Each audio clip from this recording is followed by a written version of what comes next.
Hi friends, I am Tilak. You're watching Tech May Be Unique, and today we're going to see how to use clear formatting tool option on your Google Sheet, on your Google Sheet web and on your computer. And if you're new to this channel, make sure to click on subscribe button below. We just quickly move on to the video. So how to use clear formatting option on your Google Sheet.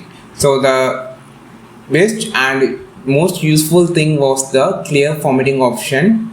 So you just want to use how it's going to be happen.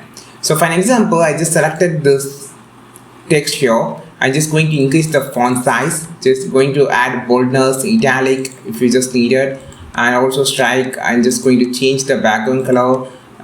If you just want to change the color of the text like this, and also the background color can be changed, and also going to give him some borders, and also the some adjustments. Everything has been created, and also I just going to change the font. So I just want to make it as a I just want to clear all the formatting options I just done.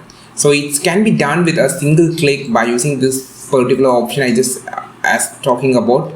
So for an example, so you can just undo the option, so it will be take a long time. You can just make it with a single click. You can just clear the formatting option. You just first of all select the text, and now you just need to click on the format option, and here you will see a clear formatting option, and the shortcut key was Ctrl plus slash. Click on this, which come back to its original position. So this I just going to click this text and just going to format, click on the format option, and just click on the clear formatting option, which brings to the original text format. This is how you just use the clear formatting option on your Google Sheet, on your web, on the computer. I think this video helped you a lot. Like this video, share this video, subscribe this channel. We will meet our next video with the super valuable content. This is Tilak signing off from Tech May Be Unique. Have a wonderful day.